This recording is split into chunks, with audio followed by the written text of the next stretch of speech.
맥스웰은 사람은 무엇으로 성장하는가라고 하는 그의 책에서 성장과 성숙의 법칙에 대해서 들려주고 있는데, 우리들이 평안을 통해서 성장합니다, 이런 내용을 들려주면 훨씬 좋으련만, 그는 성장과 성숙의 법칙을 한마디로 고통이라고 소개를 합니다. 오늘 저와 여러분이 펼치고 있는 시편 119편은 시편 가운데 가장 길지요. 장장 176절까지 이어지는 것을 볼 수가 있습니다. 또한 매절 여호와의 율법, 주의 율례, 여호와의 증거, 율례, 계명 등 단어적 표현은 조금씩 다르지만 그 의미는 하나님의 말씀을 의미하는 단어가 매절마다 나오고 있습니다. 이미지로 보면 매절 말씀이 176절까지 이어지고 있다, 그렇게 말씀드릴 수가 있겠죠. 그러므로 시편 119편은 주의 말씀을 노래하는 시편이라고 그렇게 말씀드릴 수 있겠습니다. 그런데 시편 119편 가운데 가운데 자리쯤 고통과 관련해서 주옥 같은 말씀이 담겨져 있음을 볼 수가 있습니다. 그렇습니다. 모세가 우리에게 들려준 것처럼 우리 인생이 수고하는 인생이라고, 또 우리 인생이 슬픔의 인생이라고, 우리들의 인생 여정이 수고하는 인생, 슬픔의 인생이 우리들의 인생 여정이라고 한다면, 우리들이 걷는 인생 여정 가운데 어떻게 고통을 피해갈 수가 있겠습니까? 고통이 따르지 않을 수 있을런지요. 그런 의미에서 고통을 어떻게 해석하고 또 이해하느냐에 따라서 우리의 삶이 전혀 다른 결과를 가져오게 되어진다라고 말씀드릴 수 있겠죠. 오늘의 눈물이 변하여 축복이 될 수 있습니다. 그러나 오늘의 눈물이 더 깊은 수렁으로 우리를 이끌어 갈 수도 있다, 그렇게 이해를 할 수가 있겠습니다. 그런 의미에서 시편 119편은 우리 인생에 매우 중요한 교훈의 장이라고 말씀드릴 수가 있겠습니다. 종종 말씀드립니다마는 기독교만큼 고통과 고난을 잘 해석해내는 종교가 또 있을까? 그런 의미에서 기독교를 우리들은 십자가의 종교라고 말하기도 하고 고난의 종교라고 그렇게 부르기도 합니다. 흔히 우리들은 하나님께서는 우리들을 축복하실 때 고난이라고 하는 보자기에 싸서 주신다, 이런 표현을 하기도 하지요. 그런데 오늘 시편 119편은 아예 고난이 좋은 거라네요. 고난이 유익이라고 그렇게 들려주고 있습니다. 자, 71절 말씀을 같이 읽어보겠습니다. 시편 119편 71절 같이 읽습니다. 시작. 고난 당한 것이 내게 유익이라, 이로 말미암아 내가 주의 율례들을 배우게 되었나이다. 그렇다면 하나님의 말씀을 우리들은 어떻게 배우고 또 어떻게 하면 하나님의 말씀이 우리에게 들리는 걸까요? 성경은 확실하고도 분명하게 우리에게 들려주고 있습니다. 고난을 통해서 하나님의 말씀이 들리게 되어집니다. 그래서 고난이 유익한 거죠. 고난을 통해서 하나님의 말씀이 우리에게 들려지고 고난을 통해서 하나님의 말씀을 배우게 되어집니다. 까만 표지로 되어 있는, 열어보면 깨알 같은 글씨가 써 있는 이와 같은 말씀이 우리에게 썩 관심 있는 말씀으로 들려지거나 또 이것이 썩 관심이 있어서 배우고 싶은 마음이 마음속으로 들지 않죠. 그렇다고 한다면 언제 하나님의 말씀이 우리에게 들려지고 언제 하나님의 말씀이 우리에게 관심의 말씀이 되어서 이 말씀을 배우게 될까요? 성경이 아주 간단하게 들려줍니다. 고통이 찾아오면 하나님의 말씀이 들리게 되고 그러한 시간을 통해서 하나님의 말씀을 배우게 됩니다. 물론 평소에도 하나님의 말씀을 듣지요. 설교를 통해서, 그리고 말씀 공부를 통해서, 큐티를 통해서 하나님의 말씀을 듣습니다. 그러나 보통은 심령으로 강하게 들려오지 않을 때가 대부분이지요. 그러나 우리들이 고난의 상황으로 몰리거나 고통의 현장에 있을 때 하나님의 말씀은 확성기를 통해서 들려주시듯 우리의 심령 깊은 곳에 부딪혀서 들려옵니다. 하나님께서는 이스라엘 백성, 당신의 백성을 말씀으로 훈육하고자 할 때에 특별히 광야라고 하는 장소를 하나님께서 선택하셔서 그곳에서 하나님의 말씀을 이제 들려주고 그 생생한 교육의 현장으로 삼습니다. 왜냐하면 우리들이 잘 아는 것처럼 광야는 매 순간 또 매 상황이 어려움의 상황이고 또 위급한 상황이고 그렇습니다. 먹는 문제도 늘 새로워요.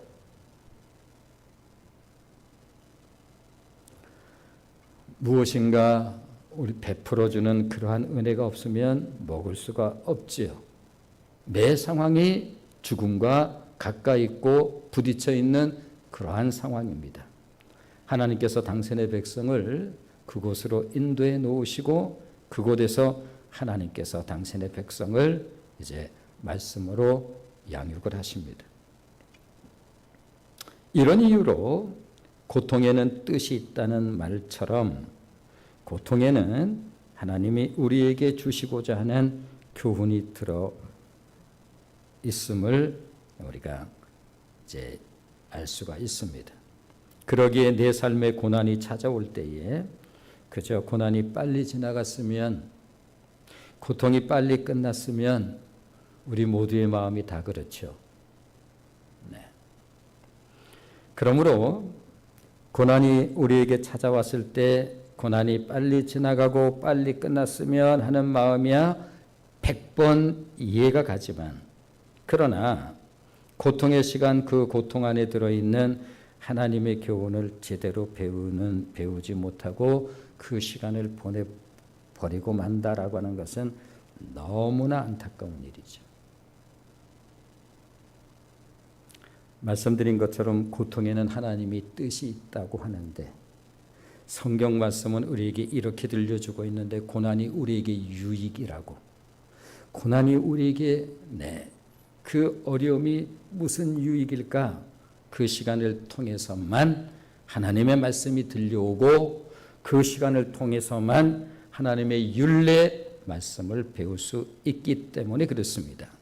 그러나 그럼에도 불구하고 우리 삶 속에 고난이 찾아올 때 그 시간이 굉장히 어려운 시간인데, 그야말로 굉장한 고통의 시간인데 그 고통의 시간을 그냥 보내버리고 만다면 그건 너무나 안타까운 일이다.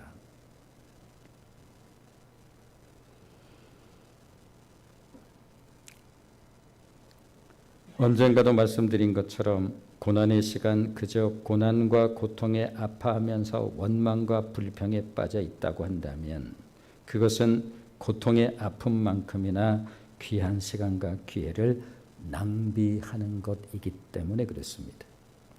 그냥 낭비하는 것이 아니라 그것은 너무나 안타까운 낭비이죠. 고난은 쓰고 어렵기에 고난이고, 고통은 그 아픔이 너무 크기에 고통입니다. 고난의 시간은 나의 삶이 깨지고 부서지는 힘겨움의 시간입니다. 그러나 그 시간을 통해서 아무것도 배우지 못한 채 그저 고통스러워하기만 한다면 하나님께서 그 고난을 통해서 주시고자 하는 영적 진리와 축복을 무엇으로 받을 수 있다는 말인가? 그러므로 고난이 찾아올 때 한 가지 기억해야 할 것이 있다고 한다면 고난에는 반드시 끝이 있습니다. 우리들은 흔히 하나님의 길이라고 하면 탄탄대로를 연상하거나 하나님의 길이라고 한다면 평탄한 길을 생각하기가 쉽습니다만 성경은 그렇게 말씀하여 들려주지를 않습니다. 이사야 40장 3절 말씀을 한번 같이 보시면 이사야서 40장 3절 말씀입니다. 같이 읽겠습니다. 시작. 외치는 자의 소리여 이르되 너희는 광야에서 여호와의 길을 예비하라. 사막에서 우리의 하나님의 대로를 평탄하게 하라. 그렇습니다. 여호와의 길은 광야에서 펼쳐진다라고 그렇게 말씀하고 있고 하나님의 길은 사막에서 깔리는 것이라고 그렇게 들려주고 있습니다. 때로 그 길은 터널처럼 어두워서 다윗은 언젠가 그 길을 사망의 음침한 길이라고 그렇게 불렀고 그 길은 골짜기와 가파른 언덕으로 이루어져 있기에 더러는 거친 숨을 몰아쉬면서 걷지 않으면 안 되는 길이 바로 그 길입니다. 찬송가 373장 이렇게 우리에게 들려주죠. 고요한 바다로 저 천국 향할 때 주에게 순풍 주시니 참 감사합니다.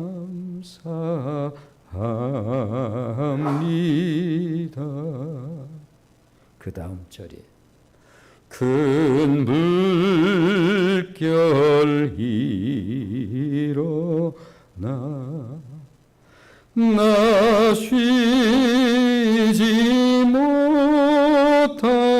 못하나 쉬고 싶은데 쉴 수가 없습니다. 왜냐하면 내 삶 속에 큰 물결이 일어나고 있기 때문에 그렇습니다. 우리의 삶 속에 쉼의 시간이 필요하고 안정의 시간이 필요하고 평안의 시간이 필요하건만 도무지 쉼이 허락되지 않는 그러한 어려움의 시간이 우리에게 찾아올 수가 있죠. 왜냐하면 내 삶 속에 원치 않는 큰 물결이 일어나고 있는데 무엇으로 쉴 수 있다는 말입니까? 그런데 찬양은 이렇게 들려주죠. 이 풍랑으로 인하여 훗날 생각해 보니 그것이 나에게 매우 소중한 시간이었습니다. 더 빨리 갑니다. 그러므로 고통과 고난의 시간은 하나님이 주시는 길로 그 길은 통과하는 길이지 머무르는 길이 아닌 것입니다. 우리의 삶 속에 그러한 시간들이 찾아올 때 거기에 머물러 있지 마십시오. 왜냐하면 그 길은 말씀드린 것처럼 통과하는 길이지 머무르는 길이 아니기 때문에 그렇습니다. 시편 23편 4절 말씀을 다윗의 심정을 가지고 한번 읽어보도록 하겠습니다. 시편 23편 4절 같이 읽겠습니다. 시작. 내가 사망의 음침한 골짜기로 다닐지라도 해를 두려워하지 않을 것은 주께서 나와 함께 하심이라. 그렇습니다. 고난의 길, 고통의 시간은 나 혼자 걷는 시간인 것처럼 생각이 되어지지만 주님과 함께 걷는 시간이라고 성경은 그렇게 말씀을 하고 있습니다. 요셉은 어떻게 그 고통의 시간을 견뎌내고 이겨낼 수 있었을까? 생각해 보면 그야말로 견디기 어려운 시간이었을 터인데, 밤에 잠을 못 이루는 시간들이 수 없는 날 그랬을 것이고, 마음 저 깊은 곳으로부터 울분이 치밀어 올라서 그야말로 이 모든 평안의 마음들이 다 깨지고, 요즘 같은 세상에서는 그야말로 내 술로 허송세월할 만한 그러한 시간들이었을 터인데, 요셉은 그 어려움의 시간을 어떻게 견뎌내고 이겨냈을까? 그렇습니다. 주님과 함께 하였기에 가능할 수 있었다라고 성경은 그렇게 말씀하고 있습니다. 창세기 39장 2절 말씀을 한번 같이 보시면 창세기 39장 2절입니다. 같이 읽겠습니다. 시작. 여호와께서 요셉과 함께 하심으로 그가 형통한 자가 되어 그의 주인 애굽 사람의 집에 있으니, 놀라운 것은 얼핏 생각하면 하나님께서 요셉을 버린 듯한 시간, 그 말할 수 없는 고통의 시간, 하나님께서 요셉과 함께 하셨다라고 그렇게 말씀하고 있음을 들을 수가 있습니다. 심지어 요셉이 형통한 자가 되었다고 그렇게 말씀하고 있습니다. 그러므로 고통의 시간 꼭 기억할 것이 있습니다. 하나님이 당신과 함께하고 있음을 꼭 기억하시고 잊지 마십시오. 그렇다면 다윗은 그 고난의 시간을 통해서 무엇을 배웠을까? 죽음의 냄새나는 사망의 음침한 시간, 그 만만치 않은 시간을 통해서 배운 빛나는 교훈은 바로 그 시간 주님께서 자신과 함께하고 계시다라고 하는 사실을 다윗은 절절히 깨달은 것입니다. 또 한 가지 기억할 것은 이것입니다. 이러한 고난의 시간을 통해서 사단이 우리에게 공격하고자 하는 목적은 무엇일까? 바로 절망과 낙심이라고 하는 부정적 의식을 갖게 하는 것이라고 할 수가 있겠습니다.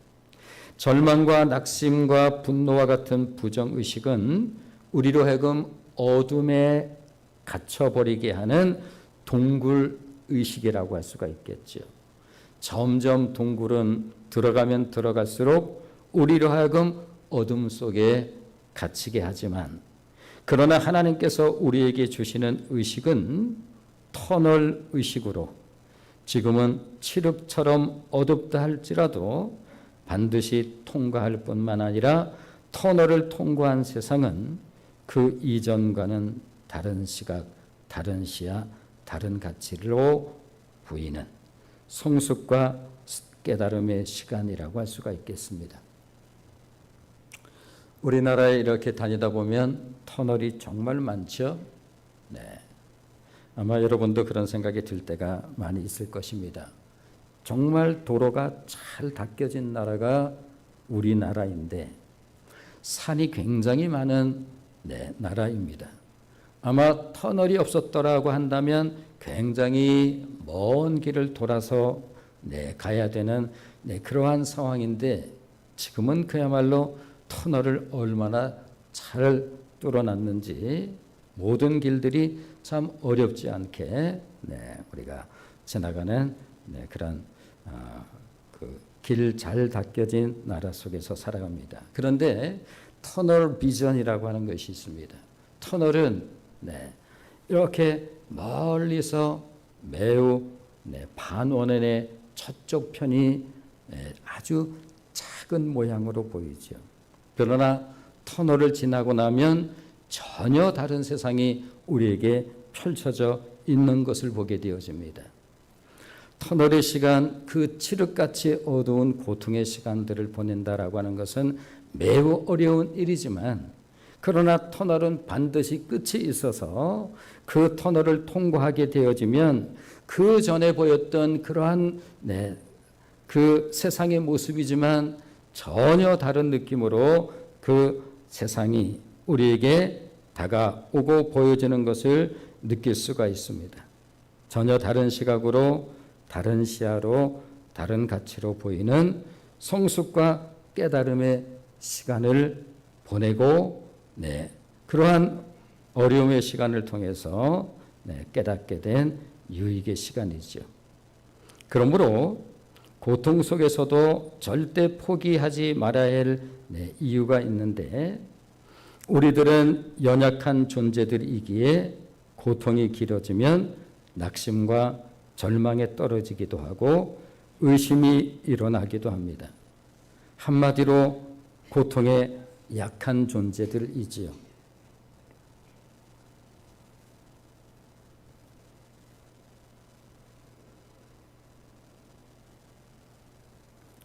제가 말씀을 전하면서 굉장히 지금 어려움을 겪으면서 말씀을 전하고 있어요. 여러분들이 속으로 기도하면서 말씀을 들으시길 바랍니다.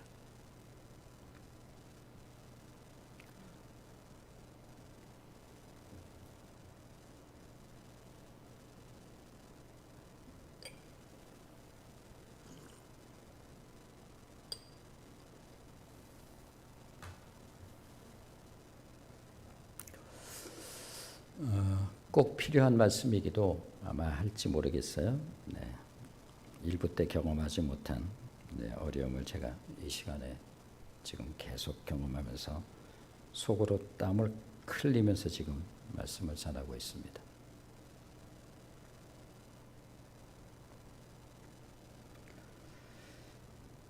고통 속에서도 절대 포기하지 말아야 할 이유가 무엇인가 하면, 우리들은 연약한 존재들이기에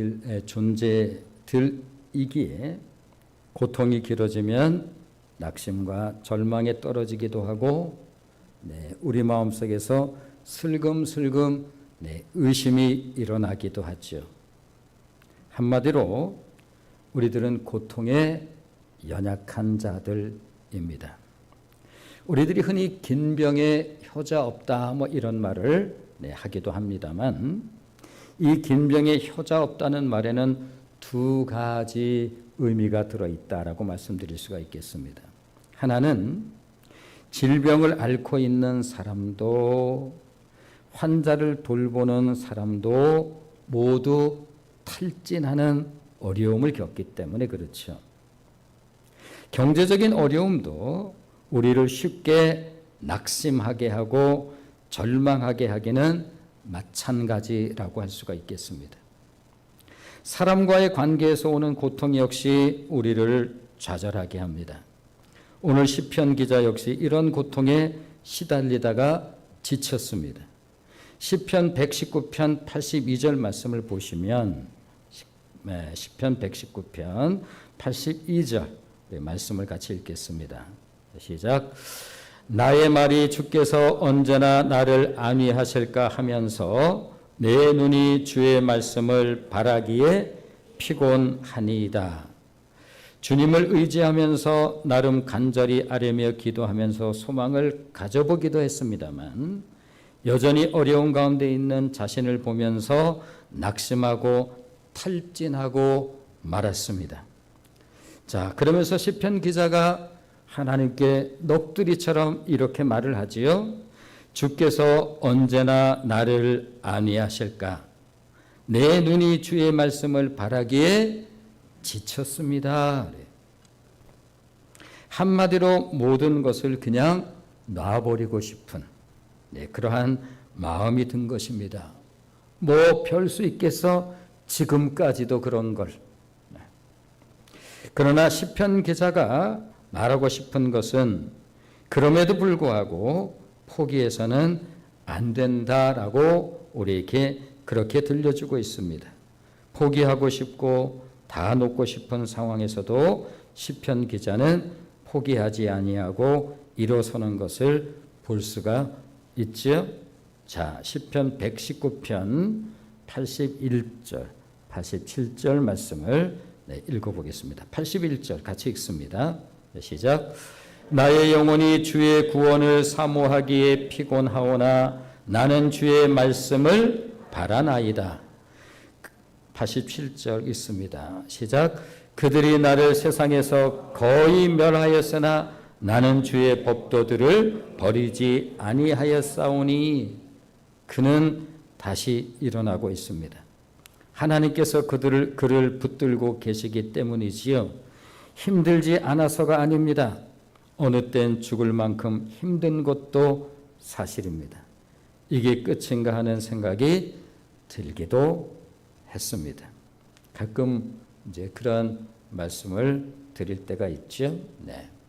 언젠가 바울이 아시아에서 복음을 전하다가 사형 선고를 받은 것 같은 그런 마음이 들었던 때를 이제 고백하여 들려줄 때가 있는데, 이게 끝인가 보다.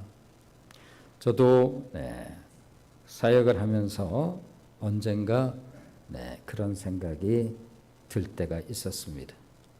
여기까지인가 보다. 여기가 끝인가 보다. 우리에게도 이와 같은 시간이 올 때가 있지요. 그러나 하나님께서는 우리로 하여금 그렇게 끝나도록 버려두지 아니하시는 분이 우리 하나님이십니다. 그렇다면 고통의 시간 무조건 버티고 인내하면 된다는 말인가? 우리들은 버티고 견디는데 젬병들입니다.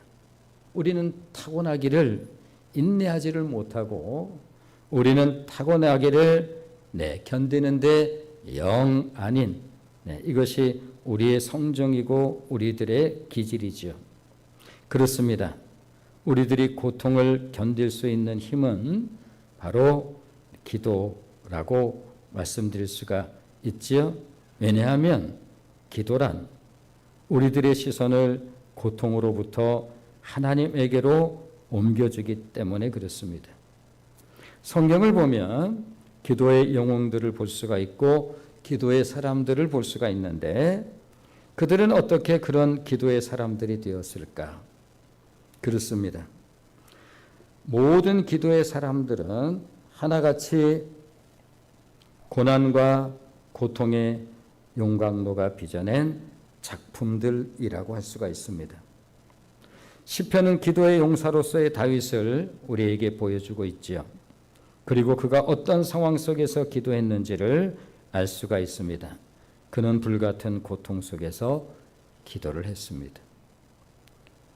그야말로 말할 수 없는 그러한 어려움의 시간들을 다윗은 보냈죠. 그야말로 고난이라고 한다면 다윗에게 있어서도 수많은 간증거리가 있었을 것입니다. 정말 늘 뒤에서 사울의 창과 사울의 화살, 사울의 군사들이 늘 자신을 쫓을 때 뒤에서 늘 어떤 어려움을 그는 느끼면서 지냈을 것입니다. 그야말로 잠을 자도 단 하루 편하게 하루 잤으면 좋겠다라고 하는 그러한 소박한 마음이 그의 간절한 꿈이었을는지도 모르지요. 이런 마음이 들었을 거예요. 이것은 사는 게 아니다. 언젠가도 그런 말씀을 한번 드렸습니다만, 성경에 하나님께서 그야말로 다윗을 침을 흘리면서 미친 척을 해야만 목숨을 부지할 수 있는 그러한 상황 속에서 하나님께서 거기까지 내버려 둡니다. 이것이 너희의 모습이다. 그러니 고난이라고 한다면 누구보다 할 말이 많은 다윗이 그러한 시간을 통해서 하나님을 알고 하나님을 깨닫고 하나님을 배우는 거예요. 그러한 시간들을 통해서 하나님이 진짜 누구이신지를 다윗은 처절하게 배우죠. 나의 힘이 되신 여호와여, 내가 주님을 사랑합니다 라고 하는 고백이 납니다. 그리고 사망의 음침한 골짜기로 다닐지라도 내가 해를 두려워하지 아니할 것은 주의 지팡이와 주의 막대기가 나를 안위하시기 때문입니다 라고 하는, 하나님께서 자신과 함께 하신다라고 하는 그러한 하나하나를 그러한 시간들을 통해서 배우고 깨닫고 또한 입으로 고백하게 되어지지요. 여호와는 나의 목자시니, 여호와는 나의 목자가 되신다라고 하는, 여호와는 나의 나를 푸른 초장으로 인도하시고 실만한 물가로 인도하시는 분이 우리 하나님이라고 하는 사실을 그러한 시간들을 통해서 나의 원수의 목전에서 나에게 상을 베풀어 주시는 나의 하나님, 이 하나님에 대한 생생한 이 하나님에 대한 이 하나님이 누구인가를 어떤 시간들을 통해서 배우는가 하면 바로 그러한 시간들을 통해서 다윗은 무엇을 통해서 늘 기도함으로 순간순간 하나님의 이름을 부르지 않으면 안 되었던 끝없는 불안의 연속들.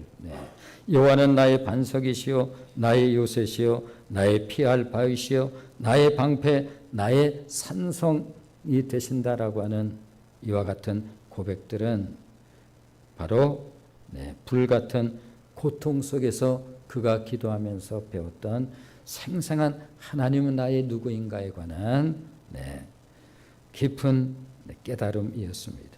그는 기도의 당금질을 통해서 이스라엘 역사 가운데 최고의 왕으로 만들어졌고 예수 그리스도의 모형으로서 사명을 감당할 수가 있었습니다.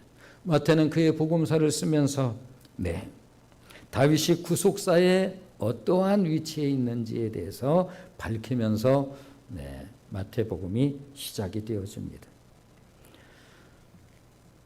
아브라함과 다윗의 자손 예수 그리스도의 계보라. 아브라함과 다윗의 자손 예수 그리스도의 계보라. 그 중심에 다윗이 있습니다. 그렇습니다. 하나님의 사람은 그냥 만들어지는 것이 아니지요. 하나님께서 아브라함을 부르시는 것으로 끝나는 것이 아니라 하나님께서 아브라함을 아브라함으로 만들어 가셨고, 하나님께서 야곱을 부르시는 것으로 끝나는 것이 아니라 야곱을 이스라엘로 만들어 가신 분이 하나님이십니다. 언젠가 하나님께서 야곱을 만들어 가시면서 하나님께서 완전히 팔을 걷어 붙인 적이 있었지요. 그야말로 고향으로 돌아오는 그러한 길목에서 하나님께서 야곱이 가지고 있었던 모든 것들을 야복강나라 다 저편으로 다 보내고 홀로 남게 만드시고, 그날 하나님께서는 그 밤 완전히 팔을 걷어 붙이셨습니다. 그리고는 묻습니다. 네 이름이 뭐냐? 네, 야곱이니이다. 그래, 너는 야곱. 그래, 사기꾼이지. 너는 잔머리의 귀재야. 지금까지 그렇게 살았다. 그러면서 하나님께서 그에게 이렇게 말씀하시죠. 너의 이름을 이스라엘이라고 하라. 그렇습니다. 하나님께서는 야곱을 부르시는 것으로 끝나는 것이 아니라 그것은 바로 시작이었어요. 하나님께서 우리를 부르셨다고 한다면 그것은 끝나는 것이 아니라 그것은 바로 시작이라고 하는 사실을 우리의 삶을 통해서 하나님께서 깨닫게 하시고 알게 하시죠. 신앙이란 무엇인가? 라고 하는 것입니다. 하나님은 그렇게 다윗을 만드셨고 하나님은 그렇게 우리를 지금도 만들어 가시는 하나님이십니다. 우리의 인생 여정이 말씀드린 것처럼 모세가 들려주는 것처럼 수고의 인생이요 슬픔의 인생이라고 한다면 그러한 인생 여정 가운데 어떻게 고통을 우리가 피할 수 있겠습니까? 중요한 것은 무엇인가 하면 고난이 내 삶 속에 찾아올 때 그 고난을 그저 허비하거나 소모해버리는 이와 같은 우리를 보면서는 아니 된다라고 하는 것이죠. 왜냐하면 무수한 하나님의 사람들이 그러한 시간을 통해서 만들어졌기 때문에 그렇습니다. 하나님은 지금도 저와 여러분을 만들어 가시는 하나님이십니다. 기도하겠습니다. 자비로우신 우리 아버지 하나님, 은혜와 사랑을 감사를 드립니다.